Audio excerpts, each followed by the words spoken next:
अभी हम लोग गामा रे देखेंगे, गामा रे इक्विपमेंट, ठीक है। तो सबसे पहले हम ये जान लें कि गामा रे में दो सोर्स ज़्यादातर यूज होता है, इरिडियम 192, कोबाल्ट 60। अभी कुछ ऑयल एंड गैस इंडस्ट्रीज में सिलेनियम यूज हो रहा है, सीजियम यूज हो रहा है, क्योंकि उनका हाफ लाइफ पीरियड जो है ज़्यादा है इसलिए। बट ज़्यादातर अभी भी आपको यही दो सोर्स मिलेंगे।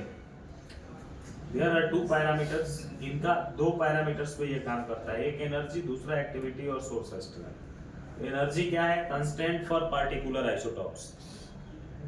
पार्टिकुलर आइसोटॉप्स के लिए निश्चित इसका अपना ऊर्जा होता है। जैसे इरिडियम 192 के लिए 0.6 MeV, कोबाल्ट 60 के लिए 1.17 से 1.33 हो सकता है, माने ये दोनों में से कुछ भी हो सकता है। तो MeV मतलब होता है million electron volts, is it okay? दूसरा कह रहा है एक्टिविटी और सोर्स स्ट्रेंथ। इसका ये एक्टिविटी कैसे करता है और इसका मजबूती कैसे देखा जाता है, स्ट्रेंथ कैसे मेजर किया जाता है।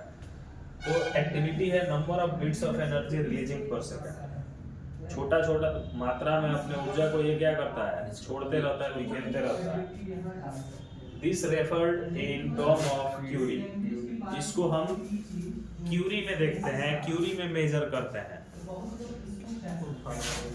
डीपीएस क्या होता है? डिसइंटीग्रेटेड पर सेकंड, मतलब एक सेकंड में कितना एनर्जी ये छोड़ रहा है। तो 1 क्यूरी में होता है 37 × 10⁹ डीपीएस। इसको आप ऐसे भी बोल सकते हैं 3.7 × 10⁻10 डीपीएस।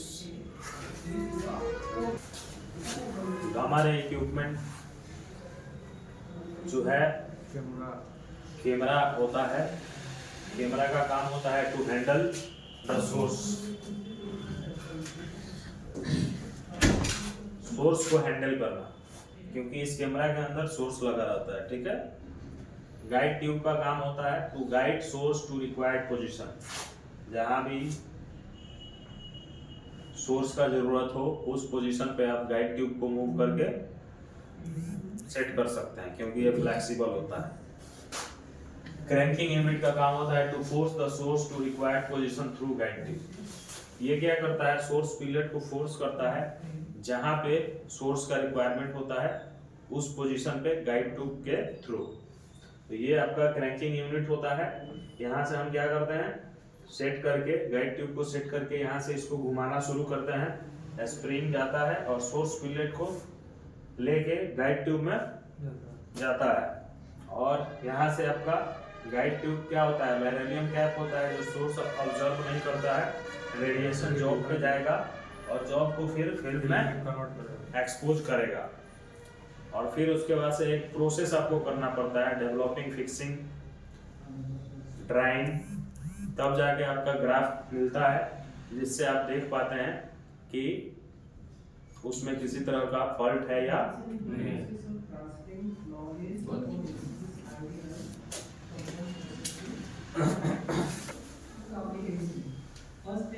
तो यहाँ कुछ कैमरा का नाम दिया गया है और कौन देश ने इसको बनाया है, शिल्डिंग मटेरियल क्या है, कैपेसिटी इंडिया में कितना है, बाहर में कितना है, लमसम इसका वेट कितना है, लमसम इसका कॉस्ट कितना आएगा।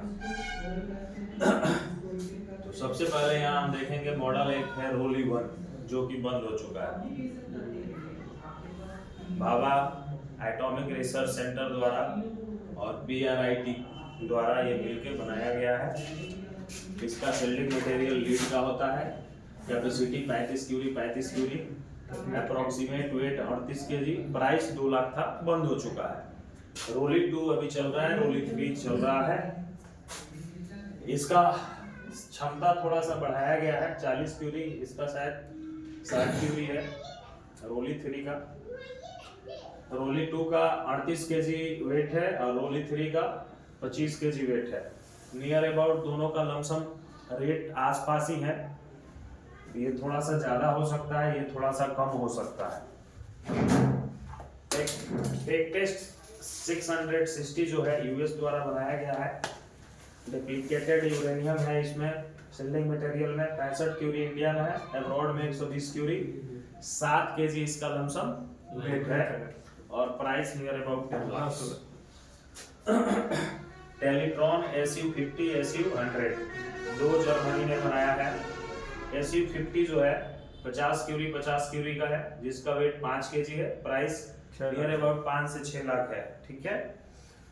SU100 जो है इस 60 क्यूरी और 100 क्यूरी में आता है। 60 क्यूरी इंडिया के लिए, 100 क्यूरी अब्रॉड के लिए। वेट 6 केजी होता है, नियर अबाउट 6 से 7 लाख इसका प्राइस रहेगा।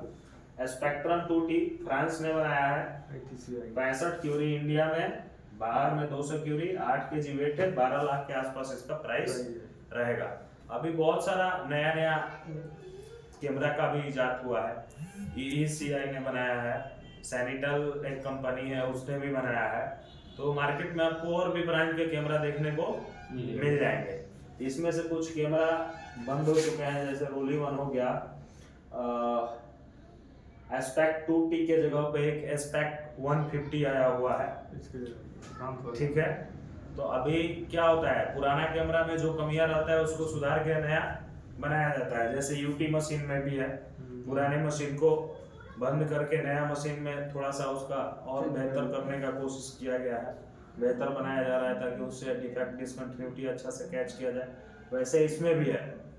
अभी डिजिटल रेडियोग्राफी आ गया है, आप इधर रेडियोग्राफी किए हैं, आपका उधर फिल्म तैयार, ना डेवलपिंग करना है, ना फिक्सिंग करना है, ना वॉशिंग करना है, ना ड्राइंग करना है, वो सब रेडी करके निकाल देगा। तो धीरे धीरे हर फील्ड में जैसे अपडेट किया जाता है, इसमें भी अपडेट हो रहा है। लेकिन अभी रियल टाइम रेडियोग्राफी जो डिजिटल रेडियोग्राफी है अभी हर जगह नहीं चल रहा है, कुछ जगह पे ही चल रहा है, कुछ विदेश कंट्रियों में विदेशों में चलाया जा रहा है, जैसे अमेरिका वगैरह हो गया, फ्रांस वगैरह हो गया। आपका अब्रॉड में भी कुछ कंपनियां रियल टाइम रेडियोग्राफी कर रही हैं, तो वो भी आपको देखने को मिलेगा। एक्सपोजर टाइम कैलकुलेशन दो तरीका से गामा रे का यूज करते हुए हम कैलकुलेशन कर सकते हैं, बाई कैलकुलेशन, बाई एक्सपोजर। तो सबसे सटीक आपको बाई कैलकुलेशन द्वारा ही मिलता है, लेकिन अभी बार बार कैलकुलेशन करना थोड़ा सा मुश्किल होता है। और इस फार्मूला पे जो कैलकुलेशन निकलेगा उसमें आपका फिल्म डार्क ज़्यादा नहीं होगा और ना ज़्यादा लाइट होगा, एक्यूरेट आएगा, यानी उसका sensitivity, density A to Z सब बढ़िया आएगा। लेकिन एक्सपोजर स्केल पे लेते हैं तो थोड़ा सा इधर उधर होता है, बहुत ज़्यादा नहीं होता है। एक्सपोजर टाइम निकालने का फार्मूला होता है film factor into 2 to power thickness बट्टा half value layer into SFD square, source to film distance into 60 बट्टे क्यूरी इंटू RHM इंटू 100 इस पे आप सेट कर देते हैं तो आपका एक्सपोजर टाइम निकल जाएगा, जिसमें film factor FF equal to film factor, T equal to thickness of the job, SBL equal to half value layer of the job, SFD source to film distance in centimetre, curie source strength in curie, RHM roentgen per hour पर metre. तो अगर हमारा thickness 50 mm है, SFD 40 लिया है, radium 192 source use कर रहा है, सोर्स स्ट्रेंथ 10 क्यूरी है और फिल्म D4 यूज कर रहा है, तो हमारा कैलकुलेशन कहता है कि टाइम 61.4 आएगा। वहीं अगर हम फास्ट फिल्म यूज कर लेते हैं तो यहाँ पे क्या होता है, टाइम और कम हो जाता है। स्लो फिल्म यूज करेंगे तो टाइम और इंक्रीज हो जाता है। तो मीडियम फिल्म यूज किया है तो 10 क्यूरी पे हमारा 61 मिनट समय आया है। अगर सोर्स स्ट्रेंथ हमारा 20 क्यूरी होता तो समय और कम हो जाता, 30 क्यूरी होता तो और कम हो जाता, 40 क्यूरी होता तो और कम हो जाता। Is it clear?